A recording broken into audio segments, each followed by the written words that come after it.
Hey guys, and welcome back to my channel. If you're new around here, welcome. Thank you for stopping by. My name's Tolu, and on this channel I share content all around personal finance, budgeting, frugal living, and I show you how to live your best life on a budget. So in today's video, I'm going to be bringing you episode number 10 of my Instagram live series, Tea Money Talks. So it's a 12-part series and we're currently on episode number 10. And in this episode, I was joined by the amazing Jess. She's also known online as the Fat Funny One, and she's an amazing blogger, online content creator. She's a comedian. She wears so many hats. She's even a mother of 3, and she also owns her own business as well. So on this episode, Jess shares her debt-free story with me. So she shares how she was able to overcome so much debt and how she was able to build a successful online platform for herself as an influencer. So it's a really, really good conversation. I really enjoyed that live with Jess. I took so much from the conversation, even myself. She was talking so much about budgeting and just what it takes to be an online content creator and an influencer, and what it really means to be an influencer, because it's a word that we use very loosely, but she really breaks it down on this live conversation. So like I say every single week, grab yourself a drink. I've got mine right here. Grab yourself some snacks. To do so, please give this video a thumbs up, subscribe to my channel, and without further ado, I'm going to bring you episode number 10 of Tea Money Talks.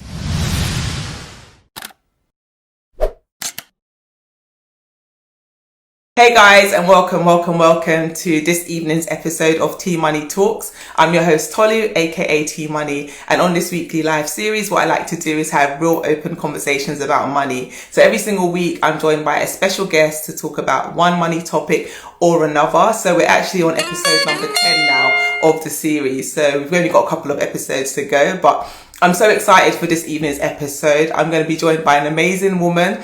She's a comedian. She's a motivational comedian. She is a blogger. She's a content creator. She's a remarkable woman. She has so many titles. She's a blogger. She's a writer.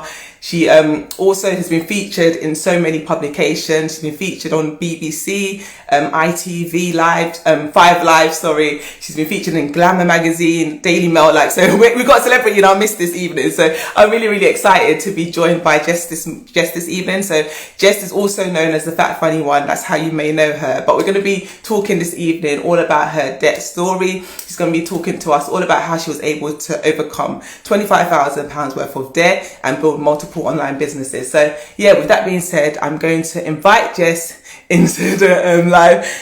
That's one hell of an intro. You know, you deserve it. Brilliant. Okay, I'm going to add you now. So like I say every week, guys, it is an interactive session. Yeah. Oh yeah. Hello. Oh my days, panic over. Do you know what? My glass, I can see my phone and my glasses. I can take my glasses off. Oh, bless you. Hi. Hey Jess, oh my gosh, thank you so much for joining me on the live. It's amazing to have you here. Having me.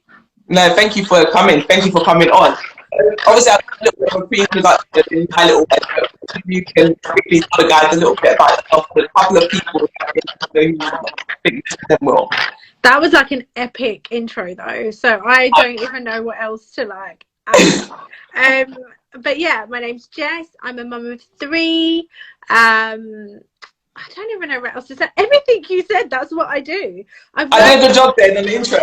Yeah, I've worked in recruitment for over 10 years, which not many people know, and have a recruitment business as well. And then yeah, work. I do a lot of stuff online. Yeah, I do what I change every week. Whatever I fancy doing one week, I'm just going to go for. I've had a very up and down relationship with money. It started off not a very healthy one, but has become amazing and has become really, really good. But yeah, I don't we'll go into that. Yeah, we'll go into it. No, brilliant. This new Instagram format, I like it. First time I'm seeing it. This is nice. Yeah, it looks good. Yeah. Okay. So what I like to do before actually getting into the heart of the conversation is do a little bit of icebreaker. So I do this thing, would you rather? I don't know if you played it before, but it's basically give you 2 options. You say, would you rather A or B, and then you choose the option. Okay, cool. So the icebreaker, like I was saying, we're going to play. Okay, so you guys that are at home, you can participate too. So literally, I'm going to give you 2 options, and you just thumbs up. You just pick A or B, which one you want to go with. So the first option is: would you rather have £1,000 every day for a month? So every day for a month, I'm going to give you £1,000 cash, or rather at the end of the month, so on the 30th of the month, I'm going to give you, how much is it? £75,000. Oh, end of the month. You'll wait. Yeah, I'd wait. Yeah. I'd wait. I wait now. If you asked me that 10 years ago, I would have been like, give me £1,000 a day. I'll spend that money now. Yeah, but now I'd be like, no, I'd wait. Okay, good. Yeah, I'll just go with the same option. Okay, would you rather, this is a good one. So would you rather I was to pay you or pay for your grocery bill? So £500 for your grocery shopping. So paid for, delivered to you every single month for a year. So every single month for a year. Or would you rather I just gave you £6,000 cash? £6,000 cash. £6,000 cash, okay. And I would make myself spend less than that on food. That's a good answer, actually. I didn't think of that. Yeah, I'd make myself spend less. So I would take the £6,000 and I'd spend half of it on food. That's actually a good one. See, I was just thinking more the convenience of having my food delivered to me and everything like that. So I would have gone with the first. So it's like, I don't talk about food shopping and stuff because I hate going shopping for food, like Aldi and stuff. It's a headache for me. So that's not my favourite thing to do. Really? God, no. Such a thought. Okay, no, that's good. Okay, so number 3. So this one is just to kind of see, what you think. So £250 Primark voucher or £250 Zara voucher. Which of the two would you pick? Primark. I don't think anything can fit me in Zara. I probably can't get my left leg into anything in Zara. I've never shopped there in my life. Okay, fair enough. I would have taken Primark too. I would take the Primark. I'd get more for my money. I'd probably be able to buy. Well, I'd probably have to buy 2 pairs of jeans and sew them together to fit into them in Zara. So my chubby self would go to Primark. Yeah, I'm good there. For the convenience of it, because it's like, you get more bang for your buck, definitely. Okay, next one. Would you rather lose your phone or lose your wallet? Wallet, yeah. 100%. 100%. I'd lose my wallet because 1, I can pay for things on my phone, and 2, I make money through my phone. Like, true. I can replace everything in my wallet really easily. Yeah. And any payments I can probably make through my phone anyway. So 100%, I'd lose my wallet without a doubt. Without a shadow of doubt. Okay. Yeah. And the last one, would you rather owe a friend £10,000, or would you rather have a friend owe you £5,000? I'd rather them owe me £5,000. Yeah. Same. Yeah. I'll take that loss then. Yeah. 100%. Yeah, 100%. Okay, brilliant. Thanks for playing. Thanks for playing along. All right, cool. Okay, so moving on now to the heart of the whole live conversation. So what we really wanted to do is have a discussion basically about, or share a little bit of your story. So it'll be good to, oh gosh, sorry. Still there. Yeah, it'll be good to hear a little bit of your debt story. So obviously it'll be good to hear in your own words anyway, like as much or as little of your story that you want to tell us. Basically, it'd be good to kind of get a bit of context and a bit of background, because obviously I mentioned at the beginning that you was in £25,000 of debt, which is obviously a lot of money, but it'll be good to hear in your own words like what happened.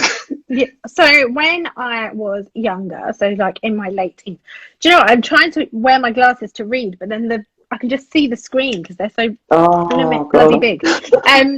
So when I was in my probably late teens, my mum became really ill.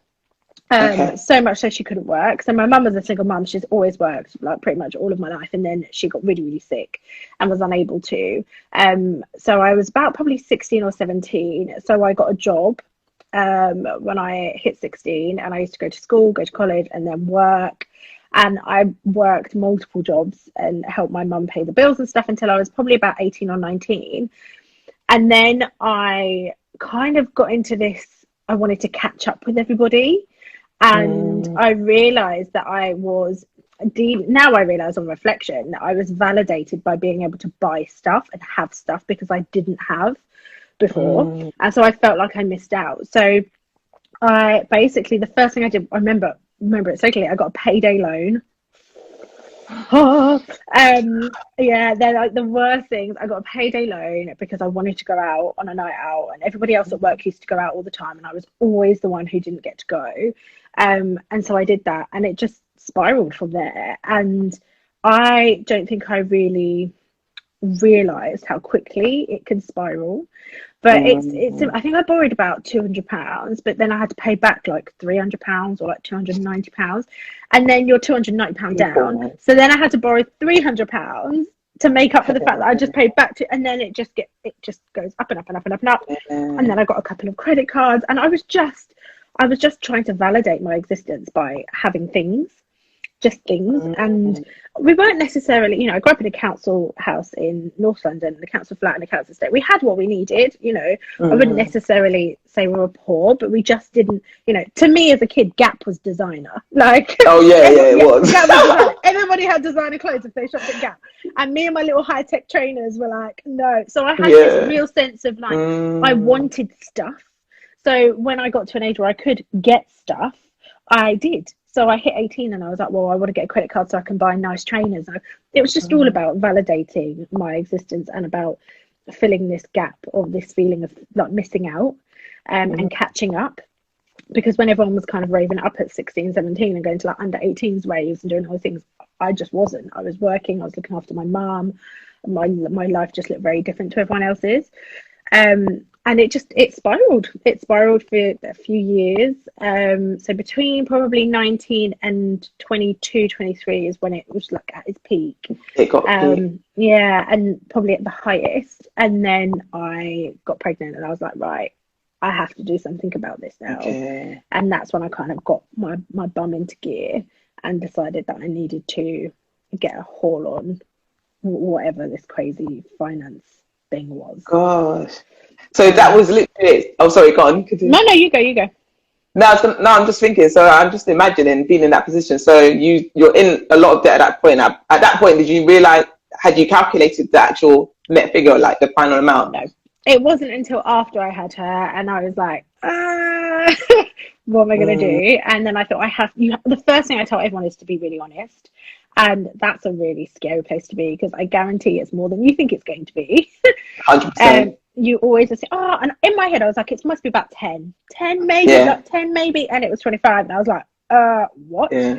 And so I always say to people, be honest, but be prepared for it to be more than you think. And then don't panic. Because I think that's the worry is it's more than you think. And then you panic and think it's never going to go away. And it does.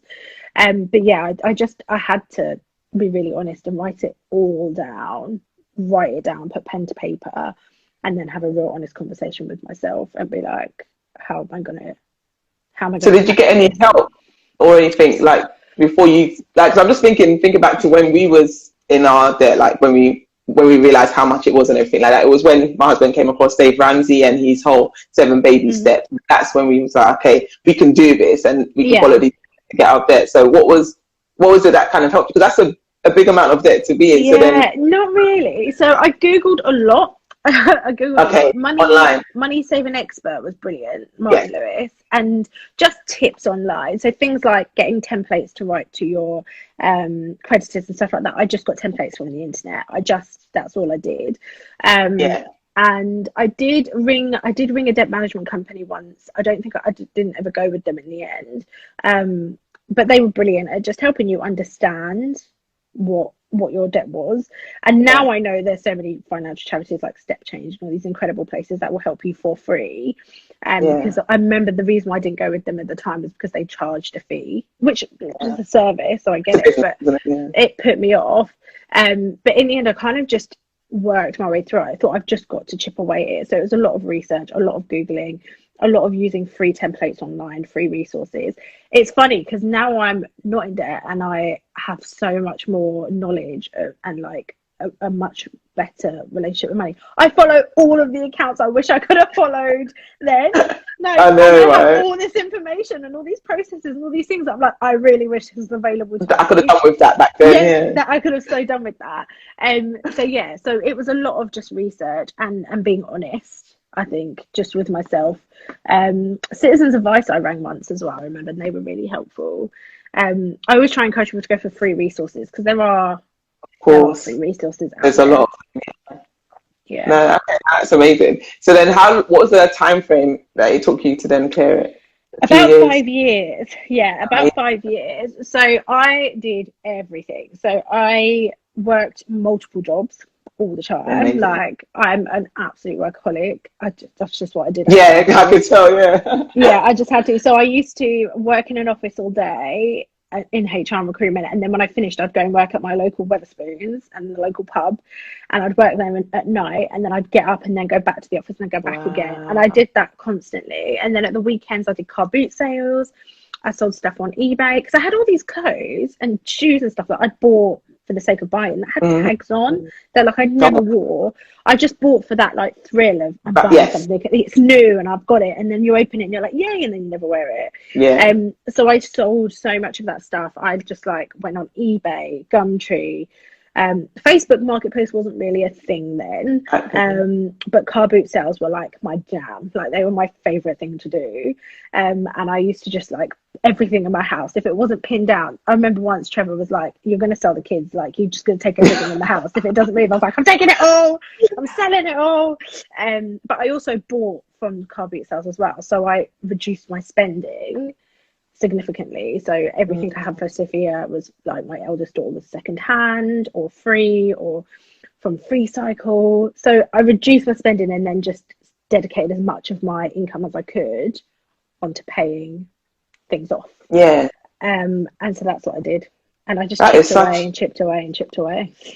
No, that's amazing. Like to make such a shift as well, and especially for the firstborn. You know, when it's your first child, you want everything brand new, everything, everything, and you think you need everything. Like you think you need so much more than you need. So for you to have been able to resist that urge to like buy all that stuff and stay focused on your goal of paying off that debt is amazing. And that must have been hard.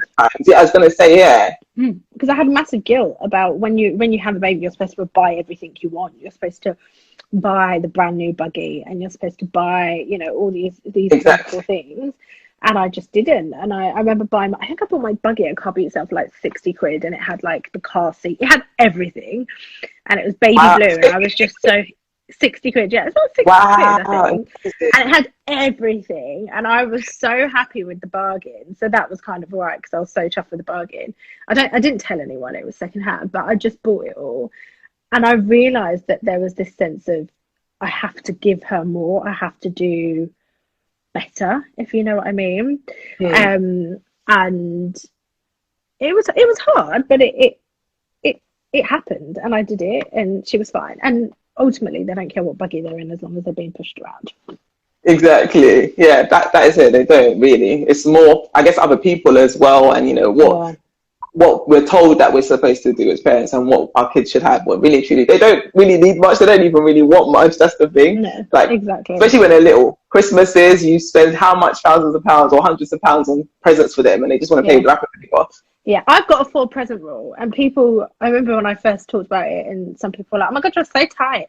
But I just buy them 4 things, and it's something they want, something to read, something to wear, something they need. That's it. Yes, I get 4 things. I like that. And sometimes, like, they might get, you know, one thing is a couple of little things, but ultimately they get 4 categories of presents, and that's it. Yeah. Because they were just, I remember when so people like ripping stuff open, and it made me feel so like, oh, I didn't like the feeling of just like, where's the next present? Oh yeah, great, I've got that, open the next thing. And I was like, no, I don't like it. So we just threw it right back. That is very good. That is very good. And I guess it must be harder to maintain that now, or is it, do you think your mindset has changed so much that it's okay? Because I feel like when you don't have, it's easy. Yeah, I mean, you kind of have no choice but to do that, or you know, you're trying to pay off debt. It's like, this is our focus, so you know we can't do it. When the income increases and it's like, okay, I have the capacity and the money to do it, it must be a bit harder then to say no, or is it no because your mindset's changed? It's like, no, also the value of each category can go up, so that can go up or down. But equally, they're used to 4 presents, and they like, she's kind of just like, okay, cool. And she, even when we ask her what do you want, there's normally one main thing that she wants, and we'll just get that one thing. Because I found I did that thing just before Christmas where you just panic, but like you just buy because you're like, they haven't got enough, they need more, and I was like, where has this even come from? And they don't now. They don't. I just don't do it anymore. We talk a lot about giving. We talk a lot about paying things forward. I talk about privilege in our house a lot, that we're privileged to get gifted stuff, to do these things, to have things, to buy things. And we talk about that openly. And I want her to understand that, not to her detriment, but for her to value what she then What does get. And look, someone said 4 is a lot. Trust me, 4 is still a lot, because sometimes people don't get 1, and I tell her that all the time. They don't often get 1, so 4 is still huge privilege. I would have been happy with 4 as a child, trust me. Do you know what I mean? I would have been very happy with 4 presents, gosh. It was 1 between the 4 of us. You better share. Yeah, trust me, you share, you take it in turns, ripping the different sides of the present. Trust me. No, that's amazing. Okay, so you've talked a bit about the turning point and kind of the steps you took to get out of it. So what would you say was the hardest part, and what was the biggest takeaways? The hardest part, and I probably haven't even really learned this to its extent even now, was the fear of missing out and wanting to keep up with everyone. That for me was the hardest, and we struggle. It's probably even worse to some degree now, because we see so much more of what people have online, whereas we didn't really see so much back then. Like Facebook was like kind of the only thing on MySpace. But now I think it's really difficult to allow yourself not necessarily to go without, but to go without, if you know what I mean, and be comfortable 100%. In that, and be comfortable with that. So I've really had to work on that. I guess that was my biggest takeaway, and probably the hardest thing.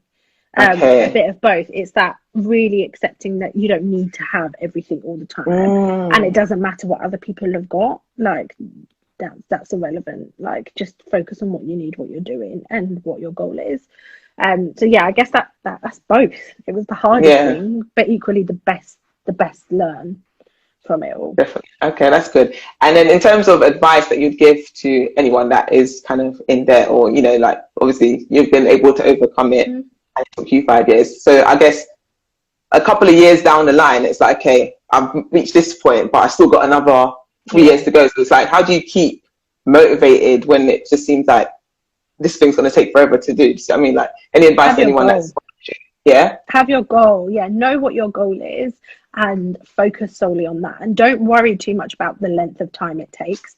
Just think about what it's going to feel like when you get there, and that's the most important thing. I think we lose sight of the goal, and it's really hard, especially now. We want everything so quickly. Even if my phone doesn't load quickly, I'm like, hurry up, like everything is so instantaneous. I'm like, now why is it taking so long? I don't like queuing for nothing. I don't like doing anything. But actually it doesn't necessarily matter. What matters is when you get there, how different your life will be and how you'll feel. So not keeping up with everybody else, so she paid hers off in a year, good for her, different circumstance. It might take you a bit longer. But also I think one of the things I learned was you can still live while you're paying off debt.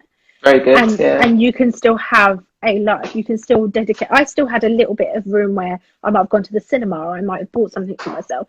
It wasn't just strip everything bare and just eat porridge and just pay your debt. Like that wasn't what I did. Yeah, you still have to live for the now, but it's balancing that between, but I still have a goal that I want to reach. And it doesn't matter how small you chip away at it. Even if you pay off £1. I remember once I used to make a £5 payment. But if I had an extra £5, I paid £5 off a credit card, which at the time I used to think this isn't going to make a dent in like a £3,000 bill, but it does. It genuinely does. And so just focus on getting the numbers down. It doesn't have to be quick. Just bring them down and just chip away at it slowly, and you'll get there eventually. No, that's amazing. That's fantastic advice. Yeah, I see all the love hearts, definitely, because it's really, really, really good advice. I love the fact that you were saying about the not watching what other people do in terms of the time scale, because yes, someone could take 2 years to pay it off, but then you might take 5 years. But the main thing is that you get there. So that's the most important part. Don't compare yourself to anybody else, because it's just, that can just make you sad. So yeah, no, definitely. Totally agree with that. I compared myself to what other people had, not knowing that they were in debt too, which is the mad thing. So we were all chasing each other. Everyone wanted more and more and more. So you don't know how people have obtained things. So we can still envy and everybody's in debt. You don't even know. No, it's so true, because that's literally my story. Like when I did the video talking about my £36,000 worth of debt, people were like, when were you in debt? Like they were so confused that we were absolute same. They couldn't believe it. They're like, how? When? But you bought a house, but you were traveling, but you had a car. Like, how did you have all that debt? But that's the thing, you don't know what people are doing. So someone else could be seeing us in our nice car going on holidays thinking that, oh yeah, we need to do what the Frimpongs are doing. But it's like, you don't know what we've done to get what we've got kind of thing. So you don't know. I know there's that quote that goes around that says, don't keep up with the Joneses are broke. Yeah. Like, I get it. Wait, that's my surname. So because I'm a Jones, so I'm Jessica Jones. So it cracks me up when people say that, because I'm like, don't try and keep up with me, yeah. But it's true. But you don't know what's going on behind closed doors. And equally, on the other side, on the flip side of that, you don't know how hard they've worked behind closed doors to obtain what they've got equally. So sometimes things can look really easy, but you don't see when someone's up at 2-3 o'clock in the morning hustling. Like, you don't see any of that side of it. You just see that I've got this really nice new car, but you don't see the 3 a.m. where you were crying into your coffee trying to pull an all-nighter to get that work done. You don't see both sides of that.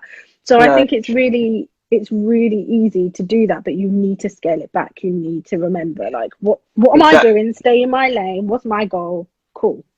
Done. You can be inspired by other people. 100%.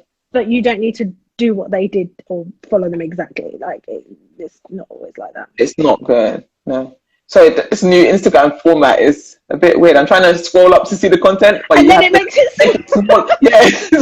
Like, what's happening? Sorry. Yeah. No one knows. Best Life Amy said, no one knows what happens behind closed doors. And this is it. Oh, Better You and Two says people may exaggerate. Exactly. Yeah. The reality is you don't know people's situation, good or bad. They may have obtained it legally, illegally, debt. No, you just don't know. So just stay in your lane and focus on your journey. 100%. Because I learned that the hard way.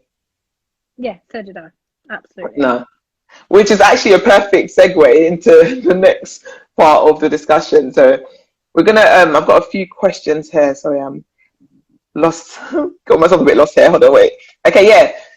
So moving into the whole blogging side of things, was this something you started while you were in debt or after you were there, or did this come later on down the line? Trying to work out timelines a bit. Yeah, I'm trying to work out time. Probably a little bit of both, but it was never for financial gain. Like, I started my blog because I wanted to be a bit funny.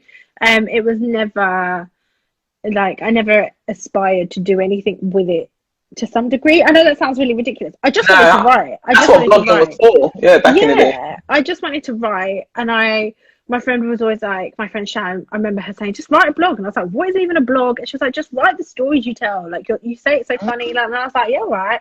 So that's all I did. And that's how it started. My actual Instagram account, surprisingly, was my Slimming World account. I used it as a diet diary. No way. Is like a complete 360 to what I talk about now, because now I talk about body confidence, and I'm very happy where I'm at. So they were two completely... Basically, I never envisioned getting to becoming what it is today. Never in a million years. They were two completely separate things. My blog was my website, and I used to write stuff and make people laugh and hope I made people laugh. And my Instagram was like a food and weight loss account. Like, they were so different. And then at some point, I don't know what changed. It just all merged into one. And yeah. So then how long have you been blogging for? Like, how long ago did you start it? How many years? So my actual website, I think I started in 2014, so about 6 years ago. Yeah, about 6 years ago. And yeah, about that. Wow, you've got a book, Best Life Amy remembers you from back then. Oh my god, Amy, you are like an OG. Yeah, it's been a long time, about 6 years. I probably had my Slimming World account before then, but my actual blog, my website, I started, like, the Fat Funny one was born 6 years ago. And yeah, it just started. I remember I found a time hop on my Facebook the other day where I was celebrating getting to like 2,000 followers or something, which was really, I just remember how that felt, and I thought, oh my gosh, how far, like, that feels so far away. So when was that, 2000? What year was that? 2015. Okay, wow. And then from 2015 to now, you've grown crazy. No, that's amazing. That is amazing. So then I guess leading on to my next question was, like, did you envision the level of success that you would experience online, which would definitely be a no? Absolutely not. Like, not even in the slightest. It just didn't occur to me. Not necessarily because it wasn't something that I didn't want to do. Like, I always wanted to perform. When I was a kid, I wanted to perform. Like, wanted to be, everyone used to say, oh, you should be a presenter, or, you know, just do some. I wanted to do something very dramatic. I always loved drama. That I wanted to perform every time, you know, go to theatre and be on the West End, whatever. But I just never really envisioned it really becoming anything. I guess maybe in the back of your mind you always hope it becomes successful, but not particularly. I just did it because I enjoyed it, and I still do it because I enjoy it. But I couldn't have ever pictured what it is now. Even the last 12 months, I still couldn't imagine now compared to last year. It's huge. So then what would you say was the turning point? Like, how, obviously you started off as a blog to kind of just share your funny stories, and it started to get traction and momentum. So then what was it like? What was the catalyst of, or I don't have to put into words, but yeah, what was your journey like? How did it, you're not even sure? I networked, I followed people that I really loved. And then I think they just, like, someone might maybe shared my page, and then I connected, and I didn't strategically connect with anyone. I didn't like go out of my way to make sure I knew the right people, which is why it worked. I didn't do that. I just if I liked their content, I followed them. If I didn't like them, I didn't follow them. Like that. There were loads of people, like massive people that people love now, that I don't follow because they're just not my content that I enjoy. So I guess connected. And then it just went from there, and people would share my page, and then you get an influx of followers, and then it would go back to normal, and then maybe someone else would go share a video I posted or something, and then you get influx of followers. I did get a massive load of followers, and there was a bit of a peak when, and it wasn't actually anything positive, which is a bit bizarre. When I went on a night out, and there was an incident where the club were really racist, and I did a post about it, which then went viral. It went viral, and that had two folds. There was this huge, you know, influx of people following me, like, well done, you stood up, like, yes. So that was really positive. But then on the flip side, I had this horrendous, like, negative downside to it. My face was in every newspaper. It was horrendous. So that was probably quite a bit of a peak. I think that was about 2016. So that was a bit of a peak, because then it kind of, people were like, oh, I know her, I follow her, because then I was in the newspaper, and it kind of went a bit from there. But that wasn't necessarily a positive. It wasn't a positive thing. But the fact that they even stayed, it just shows that your content is, because you're authentic, is you're raw, you're relatable, you're down to earth, you're honest. People like honesty, and people will stick around for that and support that. So no, definitely, you're doing an amazing job.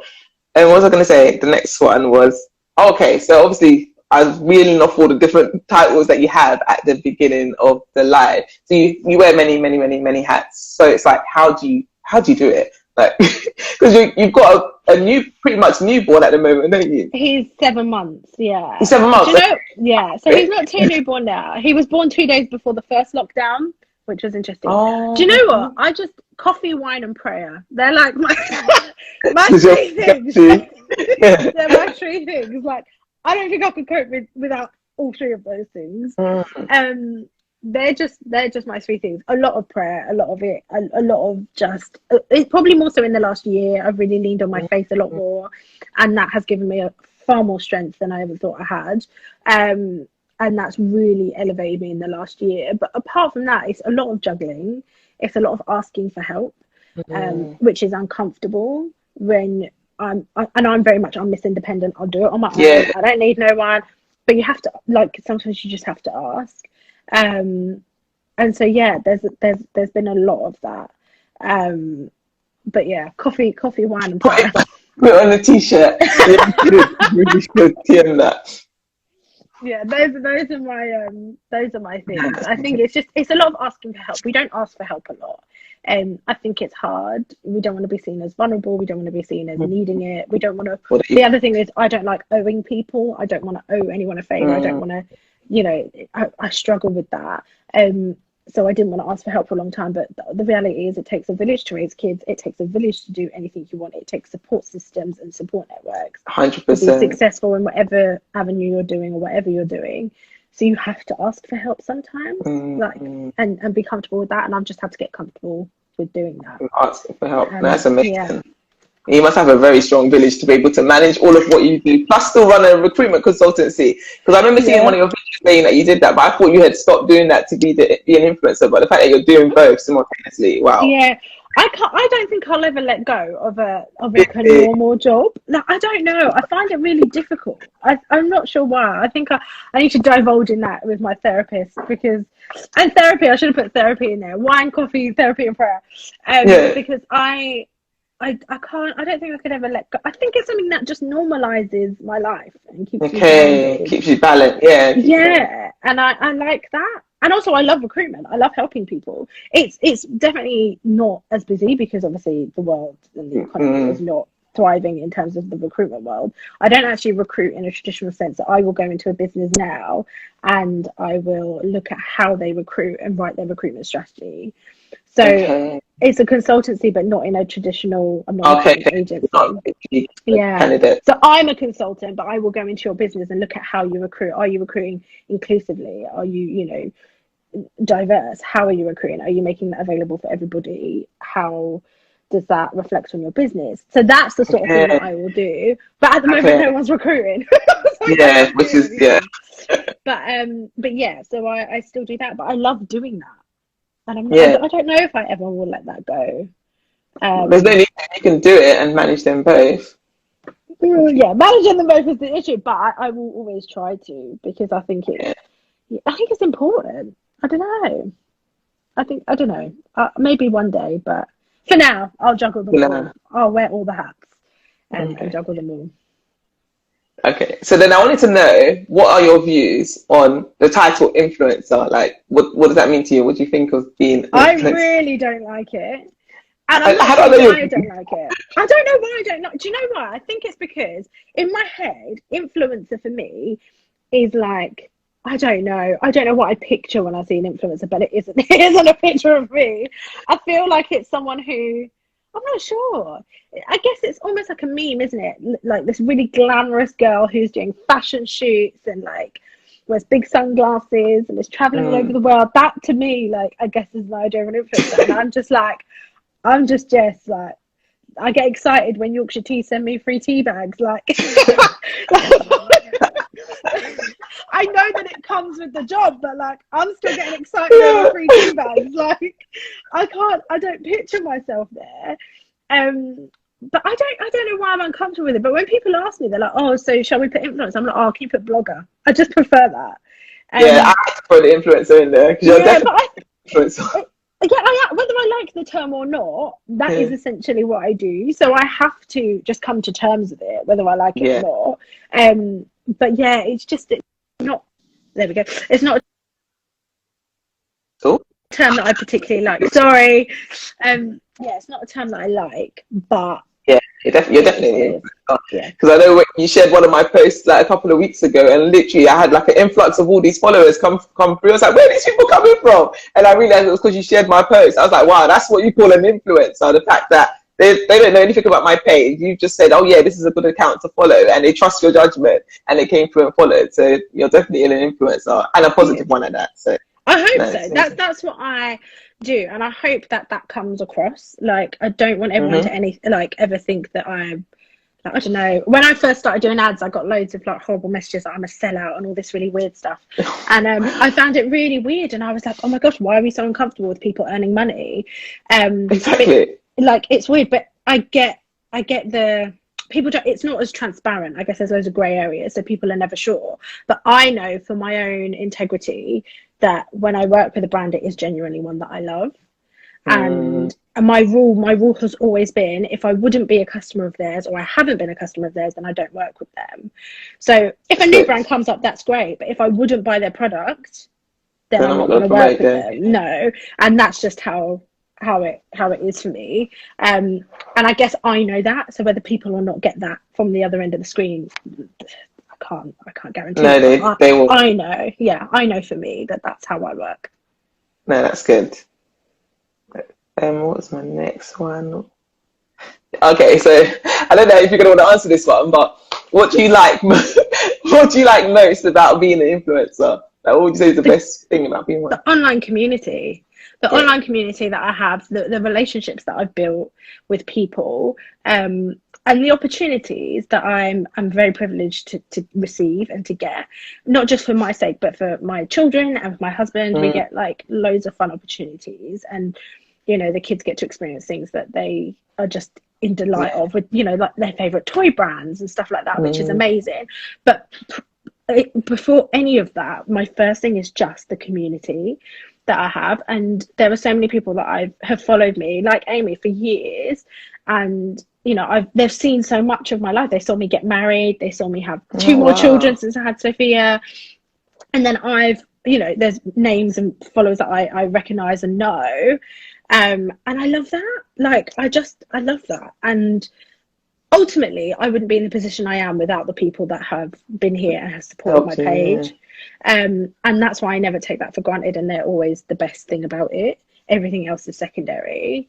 But the people in the community, hands down, are the best thing about it. You've definitely got loads of supporters. Like, as we've been doing the live, I'm just seeing all the comments come through. So we've just got Life of Sarah Walker said, "You're very supportive of small brands, forever grateful for your support of my small business." Oh, anytime. And you didn't pay her to say that, so no. No, I didn't pay people to follow me and be like, "Can you be really nice? Can you be really nice?" Yeah, insert comment now. No, that's amazing. That's amazing. Okay, so we've heard what you like the most about it. So what would you say is your least favorite thing about being an influencer? They're not very nice people, but it's just one of those things. I think again, in the last year, have really lent on my faith, which has made it so much easier to kind of shrug that off. But it's not nice often, especially, I can normally take when people talk about me. I don't like when they talk about my children or my family, and they do that. Like, people take low blows, like, it is unreal. And I find that really invasive and really uncomfortable. But ultimately, I also have to hold myself accountable to the fact that I share my family and my life, and not everyone's going to like it, and that's fine, because I don't live for them, so whatever. But I think it's that idea of letting people down. Like, if I do something and someone goes, "Oh, I'm really gutted you don't," I don't know, they're just it's twofold, isn't it? Like, people are the best thing about it, but people are also the not very nice side of it, because people are very vocal because they can do anonymously, and they can cuss you out. They don't hold no bars. Like, they will come for you, and it can be really upsetting. But equally, I'm very, you know, people are entitled to have an opinion about me. People are entitled to not like me. That's fine. There's people I don't like, so I can't expect everyone to like me. Like, it just is what it is. Yeah, but ultimately, that is the downside, is having yourself vulnerable to the fact that people will have opinions of you that will make you uncomfortable and you won't like. But, you know, the good outweighs the bad by far. No, that's really good. Okay, so next question. Let me see, because I'm looking at the time, like, we don't have much time left, so I'm like picking a few of the ones that I left. Okay, so we've answered that one. Okay, so this one's a little bit personal-ish, I guess. This one talking a little bit about finances. So, because I know obviously influencer is like a broad term, isn't it? Like, lots of people are influencers, but it's like you're popular. So a lot of times you can be popular and well known and not necessarily have the income to reflect it. So did you ever go through that season? Were you ever in that phase where it's like, you know, okay, everyone knows who I am, I'm popular online, but then they think I have more than I have, kind of thing? Did you ever experience that season? Or I think everyone always thinks you have more than you have anyway. So I think because I've always had a recruitment job, like, people have not known that I have a regular job outside of online. So I think people just naturally assume what people's incomes are or their circumstances. And I remember once, so last year, my husband became a stay-at-home dad, and so our family dynamic changed. And I remember posting about going on holiday, and last year we did go on far too many holidays, but we went on holiday. And someone commented and was like, I just don't understand how me and my husband earn this much money a year. She wasn't being horrible, but she was like, I just don't understand how me and my husband earn this much amount of money a year and I can't afford to go on holiday. How do you afford to go on 3 holidays? And I found it really interesting because I thought, you're massively assuming that Trevor had the bulk of the income, for one. And 2, you're assuming my salary. Like, you don't know how much I get paid. Like, influencer or not, we don't know how much people get paid. And then the flip side is, you don't know if I put that on a credit card. I hadn't, but you just don't know. And so I think people have massively always assumed that, you know, but I've tried to always be very transparent about stuff, you know.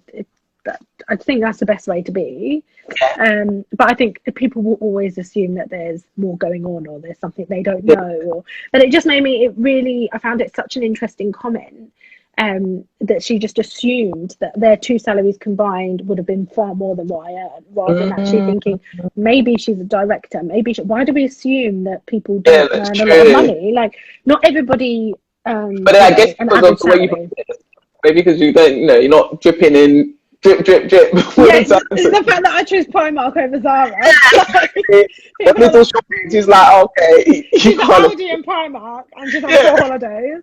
I don't know, I think people will always assume, but actually I think it's interesting because I've got friends who have got far less followers than me and have out-earned me on campaigns quite easily. And I think people focus so much on the numbers, and brands don't actually look at that all the time. Like, that's not their primary focus. So I think people naturally assume, oh, you've got 100, 200,000 followers, you must have, you know, you must be earning this much. I know people who have got that don't earn any money off their socials, or earn less. Everything is relative.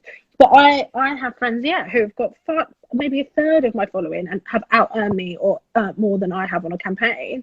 One, because they probably negotiated better, or they just asked for it, or the niche is different. Like, there are so many nuances when you're working with brands and stuff that become a part of it, that I think people just think big following, big money.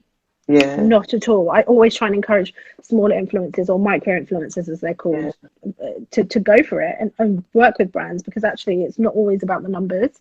That doesn't necessarily reflect your income, not at all.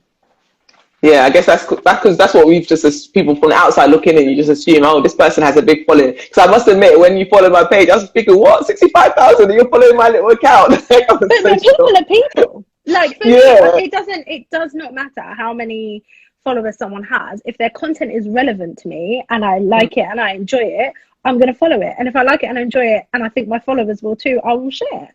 And I don't even really refer to people as followers. I prefer it as an online community, because that's essentially what it has become.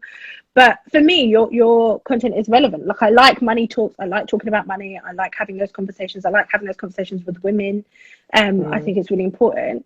So that content's relevant. So whether you had 300 followers or 300,000, it doesn't make a difference to me. But then your audience is very specific. So why couldn't you work with a financial brand at 3,000 followers? Because that's who your audience is. So I think people forget and just think big amount of followers.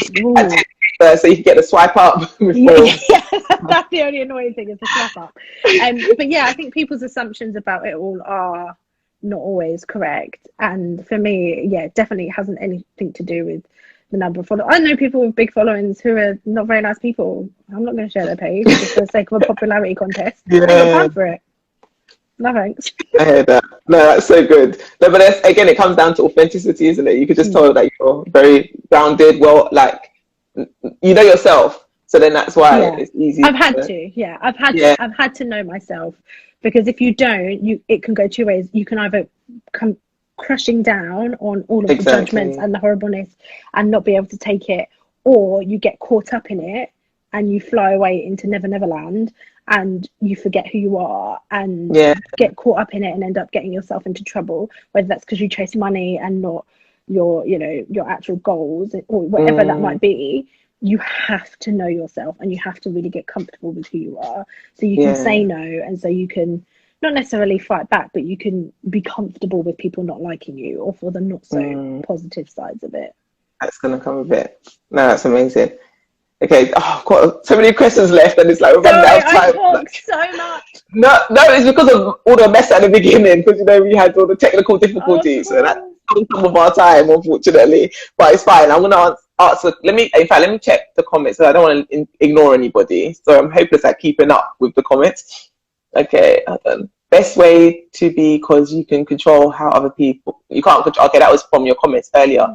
See if there's anything. Question. Why does it? Okay, no. So these are just people commenting on the thing. So thanks for your comments, guys. Sorry, I should read them more in real time so that we know what they're talking about. But next question is, which one should I pick? Okay, so in terms of being an influencer, I know you don't like the term influencer, but in terms of being to get comfortable with it now, it's fine. So in terms of being an influencer, has it had any kind of impact on your family and friends or relationships in general? Like, do people treat you differently because you've got 65,000 followers, or? No. My husband and my mum will still cuss me and pull me up about myself and tell me about myself. Like, there is no two ways about it. Absolutely not. Like, I think sometimes people are shocked, which is funny. Like, and which is so funny when people know me, because then I'm like, do you not think I'm good enough to have that many followers? They're like, yeah, but it's you. I think because they just know, because I'm just me. Like, I think people find it really odd, which always makes me laugh. Like, when I did my first show, and there was like a queue of people who wanted to like take pictures, and not because I'm like some celebrity, but because they're probably part of my online community we've not met before. So, you know, they wanted to say hi. I wanted to say hi to people that I've been talking to online but don't know. And I remember Trevor just being like, why do you want to hug Jess?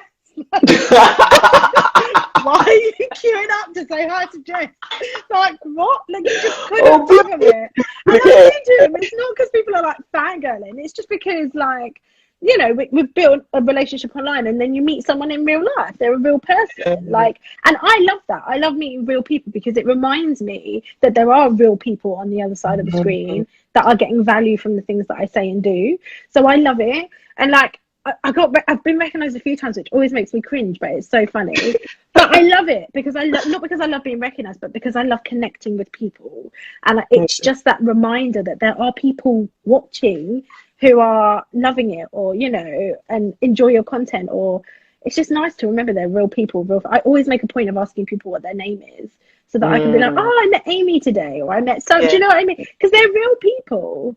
And we can forget that online. It can feel like such a lonely place. And actually, it's an incredible place for connecting with other people. And so, that, I guess, no, in terms of friends and family, absolutely not. The only thing that really annoys me is like people who maybe I went to school with like 20 years ago, who haven't spoken to me for 20 years, suddenly message me and they're like, can you share whatever? And I'm like, I get it. I get it. But equally, you haven't spoken to me for like 20 years, so you've got no interest. Like, it's not like we're friends. So that's the only thing sometimes I find a bit like, really? But apart from that, like, absolutely not. Like, my family and friends will cuss me out and still treat me exactly, because that's I'm still Jess. Like, regardless, this is just an app and it can get deleted at any point. And the people that are here for me are my friends and family. I try where I can to share the wealth of things and the enjoyment of it all with them. So whether that's gifts or, you know, something that I know, like a brand wanted to give me an advent calendar the other day, and it's a brand I like but I don't love, but my sister-in-law loves them. So I said to them, absolutely, I'll pop it on my stories, and I'm going to pop on and say I'm giving it to my sister-in-law. She's a nurse as well in the NHS, so she totally deserved it. But I try and share, because I wouldn't be here without them. So I can't take and not share, whether that's financially, a present, whatever that might be, with them, or just the extended community too. Oh, that's amazing. That's so nice of you. It's kind of, because I guess eventually it's like you can't just keep keep everything to yourself, isn't it? You Yeah, might as like well you have to keep share blessings your to other people. blessings. Yeah, yeah, I don't think blessings are given to you just for you. I truly believe that. yeah. So like I do a Just to be toy a blessing. drive. Yeah, I do a toy drive every Christmas. So if I'm gifted a toy, I ask them to give me two more, and then I work with a local charity. Oh, that's lovely. So every time I share something that's gifted, I've asked them to send me something Extra. else Oh, so that's I can give to amazing them. In fact, I did a drop at the charity today, but I find that really important. I just don't think blessings are just for you. That's for how I feel you. about them. I don't think they are. I Oh think my they're to be gosh. shared. Just we've run out of time. Literally, it's 9 o'clock. It's probably going to start doing the countdown in a minute. And I literally have so many more questions. Never mind. We'll definitely try and do a part 2 another time. But just quickly, any last words or anything you want to share with the guys before we end?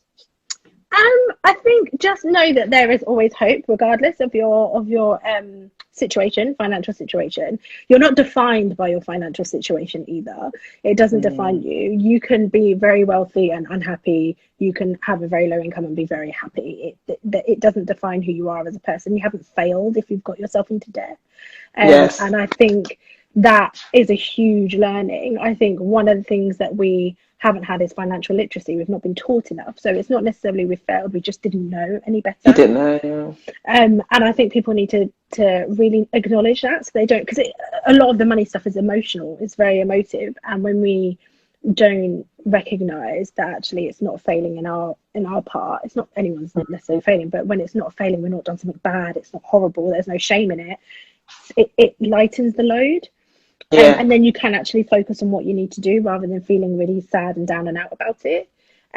So yeah, I would just tell anyone to keep going, keep pressing forward, whether you're paying off £1 or £10 or £100 or £1,000, keep chipping away at it, because if you're aiming for debt-free life, it will come. Just keep going. And if you're not in debt and you just want to budget, then do that. For me, I hate when people think budgeting is just for people in debt. It's not. Budgeting is just managing your money. Like, just manage your money. You need to have a place where it all goes, and be comfortable in that. Be comfortable about talking that. But yeah, absolutely. I think just keep going, keep stepping forward in faith and hope, and share your blessings. Yes, definitely. Because I think when you do that, more come back. It's changed. It didn't cut us off because it's not. We've got to 9 o'clock. Yay! Oh, actually, hasn't the update's changed, hasn't it? I think it must have 4 changed hours. Now. No way. I'm sure. Let's keep going. Let's keep going. Because I thought it was going to kick me out, and I'm like, look at me. I'm gonna go on my computer like a granny, and I'm gonna check. I'm like, Instagram live update. Because by now it should have cut off. I am pretty sure. Oh, that's so cool. Now 4 hours. Who's going to sit on live for 4 hours? Well, wait, you say that now at midnight. We're going to be like, okay, we got to go. Still going strong. Can you imagine? I'm just having a look. I'm pretty sure you can do it. There's nothing going on because by now it should have counted us down 100%. Anyone know? Let us know in the comment section below, because I'm sure they've changed it. Oh, this is fantastic. I'm sure you can do it. Oh, what is it here? In that case, we can answer Michelle's question. Yeah, go for it. So she said, Jess, do you still put pen to paper budgeting, or do you prefer someone else to help you? Pen to paper. Like, I'm old school. So, in fact, my budget planner is here. Like, I've got two. I've got like a productivity one, and I've got a budget planner because I'm extra. But for me, there's some things I can't let go of, and for me, it's pen to paper. There's something about it that makes it very real. Woman after my own heart, literally. Yeah, it just makes it real for me. So, like, I have, like, literally, this is my budget book. Oh, wow. And I've got all the months, and I've got stickers, like, I'm extra. But for me, that's so good. Again, it's not necessarily because I'm in debt, but for me, it's managing our money. Where is my money going? When you haven't got a plan for your money, you just spend it. Spend it really. And disappears. Yeah, so for me, no, I have a budget, and then I have a spreadsheet. I'm extra. But I think it's really important. Yeah, I think it's really important. So I do our budgets every month. I know what we're spending where. I can tell you that last month I spent 22.2% of my income on rubbish. Because I just had a month where I was just buying rubbish. I was going to B&M every week. But I know I have all my categories. I know what my spending is. I know that I saved 36% of my income. Like, I can tell you that, because that's how closely I manage my money. So it makes me laugh when people are like, I can't believe she's gone on another holiday. I'm like, well, what percentage of your income did you spend last Did you say? Do you know how much you saved or what you did with your money? I know that, because that's so important to me. I follow the budget mum. I love her. She's my fave. Like, she's actually gold. So that's her workbook. I've got the printable version. Oh, you actually downloaded it, yeah. So I've had it. This is the second year. It's the second year I've had it. But yeah, I love her method. She's similar to Dave Ramsey, doesn't she? She's similar method. But I love what she does. So yeah, yeah, and that's really important to me. So someone just said, what budget plan did you use? Yes, I use the Budget Mums. So I think you can download it. I paid $20. Yeah, it's like $20 or something. Which I know people are like, oh my god, why would you pay for the printouts? But for me, that little investment keeps me on track. The results I see from last year of how much I saved, where I put my money, knowing what my net worth is, all of those things I learned from her book. Exactly. So $20 is a pretty worthwhile investment, isn't it? Absolutely. So yeah, last year I had the actual workbook, but this year, again, it's funny, I went for the printout, and not because I couldn't afford the booklet, but I just kept thinking to myself, why am I paying double for the same thing? And I realised the reason why I wanted the nice was because it was nice and everybody else had the book. That's not what I need it for. I don't need it because it's got a pretty picture on the front. I need it to keep my money in check. So just get the cheap one and keep going. And that's exactly what I did. So yeah, I used her workbook and I've done that. But yeah, pen to paper, 100%, without a shadow of a doubt. And what you're saying is literally a conversation I was having earlier today with my husband about budgeting, because I was saying that obviously we're out of debt. We've been out of debt 2 years, but I was saying you've got to continue doing what you was doing to get out of debt once you're past that stage, because it's a dangerous position to be in when you think, oh, I'm debt free now, I'm fine, I can just do my thing. But it's like, no, if you're not still having those systems in place and managing your money effectively, you're going to end up probably back in debt and not realizing where the money's going. So you need to manage it. Doesn't matter how much you earn. You can't out earn your budget or your spending. You can't do that. Like, I've earned the most money in the last few years than I've ever earned, but some of my habits were the same. And so last month I checked myself. Like last month I was like, right, what am I doing in B&M? Why am I buying a whole bunch of stuff in B&M? I love B&M, it's like my favourite shop. But I was like, why am I nipping in there for bleach and I'm buying £50 worth of rubbish? Like, why am I doing that? And when I looked at the percentage of how much I was spending, I was like, right, rein it in, get yourself back in order. It's just a plan for your money. I just hate that everyone just thinks budget and thinks cheap, debt, low income. Low income, high income. It's for them. It's for them people. The broke people. The people that and it's it helps everybody. Celebrities have a budget. They have a financial advisor who will budget for them, but they have a budget. People don't just spend, like, I think we just assume that, like, oh, well, they're rich because they just have loads of money. They probably have a budget. They probably allocate their money, have a plan for their money each month. They just maybe aren't paying off debt, but they're probably investing it or putting it somewhere. Like, I think we just assume that it's just for, like, debt. No, it's for everyone. That's why you hear these stories of these celebrities that end up going bankrupt and stuff like that because mismanagement of the money. So it's like, money more problem. So better that you manage it when it's small, so that as it grows, you don't get yourself into bigger trouble. Totally. 100%. What things do you like to splurge on for fun and guilt-free money? B&M, just cleaning products and foolishness. Like, I'm not a designer fan. Like, I'm not a handbag shoe person. I guess my splurge is stationery. I like stationery. I know, so random. But I like pens and notebooks. I love books, whether it's a reading book or a journal. Those are my, like, I like buying things like that. And stickers. I'm proper sad. I'm talking about this. I'm like, Jess, I can't lie.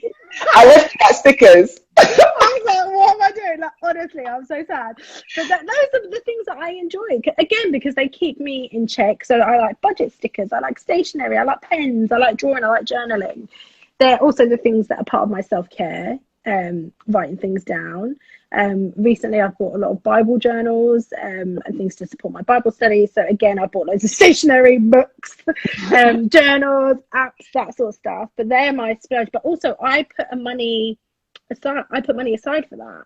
So I can splurge, but I'm not going over budget because I've allocated a bit of money. So sometimes, so that might be £30 or £50 or £10. The value is irrelevant to some degree.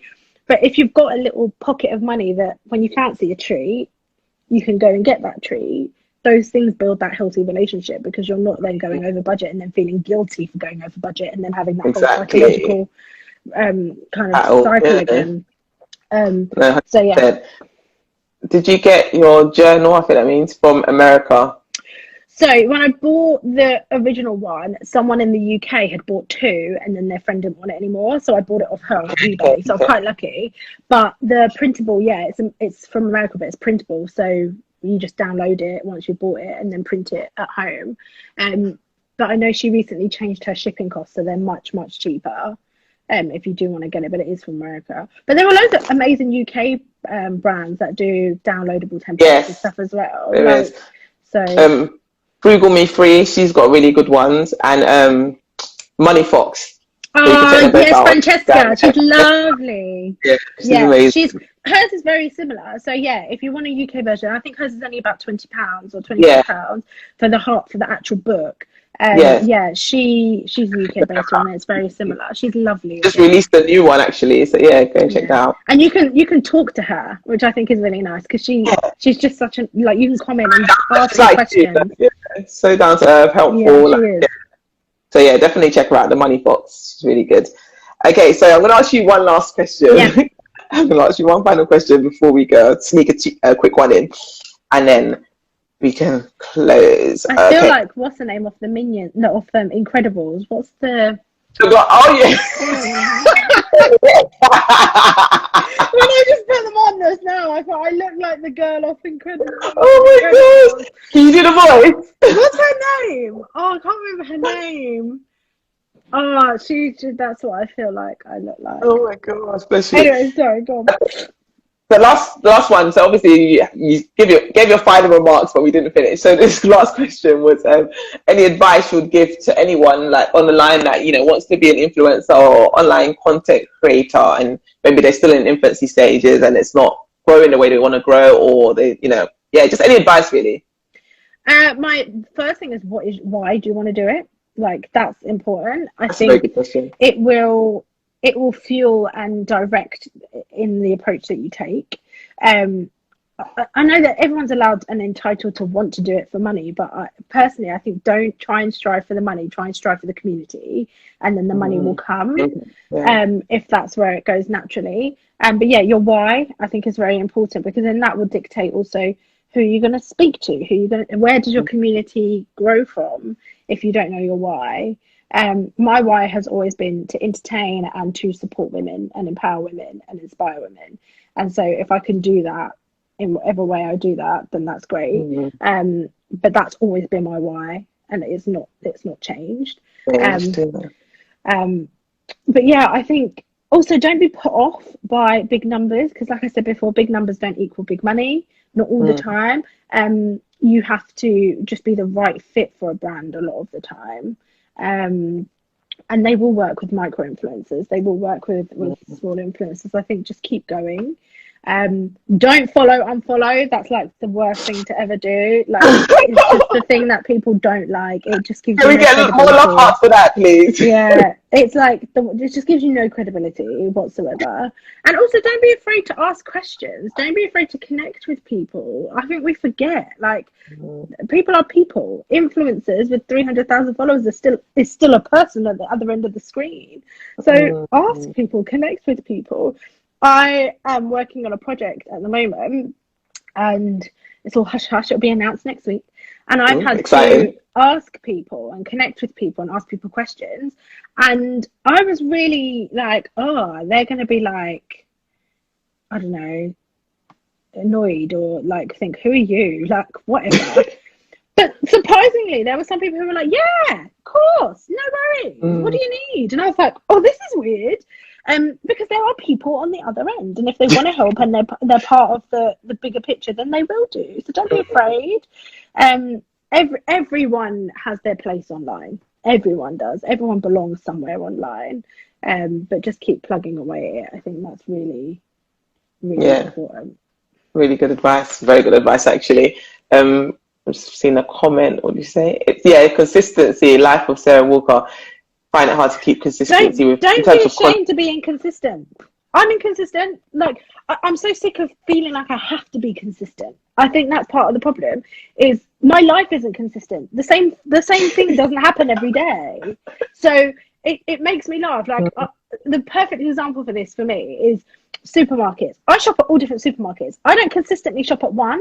I shop at all of them pretty much. I like the middle aisle at Aldi, but sometimes I like to get a good bargain in Tesco. I like the clothes at Sainsbury's. So for me, someone said this to me. I worked with Asda and then I worked with Tesco's, and they were like, "Oh, like you can." And I was like, "I shop at all." You're not brand loyal. Like, I'm a proper supermarket hoe. Like, I love all of them. Like, that's fine by me. So some people will view that as inconsistent, but actually that's consistent for me and my lifestyle because I shop at all of them. And I think we put too much pressure on ourselves to do that. That's not part of my aesthetic, to be consistent, like, or to have the same styling or colours of my images and stuff. I love when people do that. I think it looks amazing, but that's not part of my it's not part of what I do. So I think we need to not worry too much about consistency. I know people say it, I'm going against all the rules because everyone tells you be consistent, be consistent, be consistent, but that pressure is too much. Yeah, I think if you just take a step back and just be authentic and create genuine content, that's how you'll get your audience. Because I think it's true, because when you have that pressure that I need to post, the quality kind of lags anyway, because it's like people can see through it. That you hear it. Yeah, I've not posted. I didn't post because I had nothing to say. I had nothing to say. And then I was trying to post and I felt like I was forcing it. I was like, what can I talk about? No, if I've got nothing to say, don't say nothing. That's exactly. Like, I haven't got anything to say, don't say anything. It's okay. I'm comfortable in that.